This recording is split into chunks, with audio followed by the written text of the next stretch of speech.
Hello everyone, मेरा नाम सूर्य प्रकाश सराफ है। मेरे कंपनी का नाम श्री लक्ष्मी क्रिएशंस है, कोलकाता बेस्ड हूँ मैं। और मैं एज ए डायरेक्टर हूँ कंपनी में। हम लोग 3 पार्टनर्स हैं, मैं वन ऑफ द पार्टनर्स हूँ। हम लोग बेसिकली मेरा मॉड्यूलर फर्नीचर का फैक्ट्री है। मैं उसमें हर तरह का मॉड्यूलर फर्नीचर बनाता हूँ, जिसमें metal fabrication and would fabrication both है। मेरा मेन बिजनेस होता है गारमेंट स्टोर्स के संग में। फॉर एग्जांपल पैंटलून्स जो कि आदित्य बिरला का है, मैक्स जो कि लाइफस्टाइल का है। पहले बिग बाजार से भी होता था जो फ्यूचर ग्रुप का था, अब तो बंद हो गया। और यहाँ पे लोकल ब्रांड्स काफी है, बाजार कोलकाता, स्टाइल बाजार, एम बाजार, ऐसे बहुत है। तो मेन फोटे हम लोग का 70% सेल गारमेंट स्टोर्स पे है। बाकी 30% हम लोग कॉर्पोरेट ऑफिसेस करते हैं, स्कूल्स, कॉलेज, हॉस्पिटल्स, होटल्स, जो भी कमर्शियल करते हैं, डोमेस्टिक नहीं करते हैं, कमर्शियल हर तरह का करते हैं, चाहे वो वुडन हो चाहे मेटल। फर्नीचर में देखिए, मेटल में तो सबसे पहले लेजर मशीन है जो बेसिक है। उसके पहले चॉपर्स वगैरह रखते हैं, जो कि बहुत ही छोटे मशीन है। फाइबर लेजर है मेन मशीन, उसके अंदर बेंडिंग है एंड शेयरिंग है। अब बाकी तो छोटे मोटे जो वेल्डिंग मशीन लगते हैं, मिग वेल्डिंग हो गए, आर्गन वेल्डिंग हो गए एंड ग्राइंडर्स हो गए, तो बहुत बेसिक टूल्स है।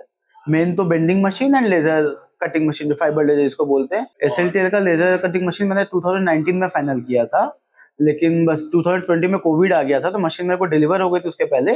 जस्ट 2020 में कोविड के बाद ही मैंने मशीन इंस्टॉल किया था, उसके बाद से रनिंग है। मैं ऑलरेडी और एक दूसरा मशीन लेने का प्लान कर रहा हूँ, जो कि इस ईयर एंड तक या कमिंग ईयर का फर्स्ट में ही, मतलब इसी फाइनेंशियल ईयर में मैं एक मशीन और प्लान कर रहा हूँ। ऑलरेडी कोट वगैरह भी आ गया है, बस मेरे को डन करना है। लेजर कटिंग मशीन से प्रेसिशन बहुत अच्छा हो गया, एक्यूरेसी बहुत हाई हो गई, टाइम बहुत कम हो गया। प्लस एक मतलब ये बोलते हैं ना कि इसके बिना उपाय नहीं है, वैसा वाला एक तो कहानी था। लेजर कटिंग बहुत ही मतलब जरूरी मशीन था, जो कि मैं पहले कुछ आउटसोर्स करता था, कुछ मैनुअली करता था, कुछ पंच में करता था। बट पंच का क्वालिटी एंड एक्यूरेसी में और लेजर कटिंग में वो बहुत फर्क है, मतलब हेल एंड हेवन का फर्क है, मतलब कोई कंपैरिजन नहीं है। एक ही मशीन में दोनों ऐसे मिलता है। मेरा शीट का काम ज्यादा रहता है, ट्यूब का काम कम रहता है। तो अगर शीट एंड ट्यूब का मैं 2 मशीन लेता तो वो जगह भी बहुत ज्यादा रोकती है, प्लस मेरा कॉस्ट भी डबल हो जाएगा। तो ये हार्डली 20% एक्स्ट्रा कॉस्ट में मेरे को ट्यूब एंड शीट दोनों का ऑप्शन मिल गया। तो जब मेरे का थोड़ा बहुत जो ट्यूब का काम होता है तब ट्यूब का काम हो जाता है, बाकी शीट का काम तो फॉर एग्जांपल 12 आवर्स का शिफ्ट है तो 10 घंटा मेरा शीट का काम चलता है, 2 घंटा ट्यूब का काम चलता है। तो मेरा एक ही लेजर सोर्स, एक ही ऑपरेटर, सब कुछ एक ही में मेरा काम हो जाता है। ये कॉम्बो मशीन इसलिए बहुत मेरे लिए बेनिफिशियल रहा। मैंने जर्मन, चाइनीज सब पसंद किया था, उसके बाद मैंने फैक्ट्री विजिट किया था एसएलटीएल का। प्लस मेरे जान पहचान में 1-2 जन है जो ऑलरेडी एसएलटीएल यूज कर रहे हैं, उनसे भी फीडबैक लिया था। उसका मैं फैक्ट्री विजिट करके मैं बहुत ही कन्विंस हुआ था। इनका एक ओपन हाउस हुआ था, ओपन हाउस में मैं गया था, वहाँ पे जैसा फुटफॉल मैंने देखा, वहाँ के लोगों का बिहेवियर जैसा देखा, समझाने का, करने का, तो मेरे को ये एक बिलीफ आया था कि मेरे को मशीन भी अच्छी मिलेगी। चाइना वगैरह का लाके मैं किसके पास जाऊंगा। दूसरा, आफ्टर सेल सर्विस सबसे बड़ा इशू होता है मशीन में, से सब जानते हैं। यहाँ पे इनका लोकल इंजीनियर था, जो सबसे बड़ा बेनिफिट है।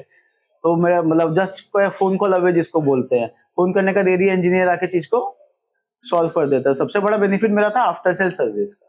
सर्विस के बारे में इनका जो यहाँ पे इंजीनियर है, उसको एक कॉल करने का देरी है, तो मेरा ऑपरेटर और उसका अगर ट्यूनिंग सही हो जाता है एक टाइम के बाद में, तो बहुत सारे प्रॉब्लम वो कॉल पे ही सॉल्व कर देता है। उसके बाद में अगर दरकार होता है तो मोस्ट प्रोबेबली 90% केसेस से ऐसा ही हुआ कि अगला दिन नेक्स्ट डे सुबह वो आ जाता है।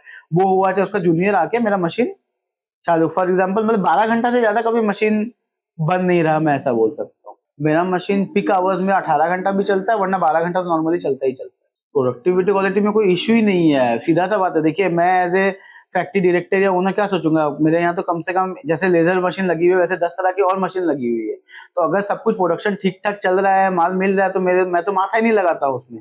मेरे पास में कब आता है, जब मशीन रुक जाती है या दिक्कत होती है, तभी कोई मेरे पास आता है।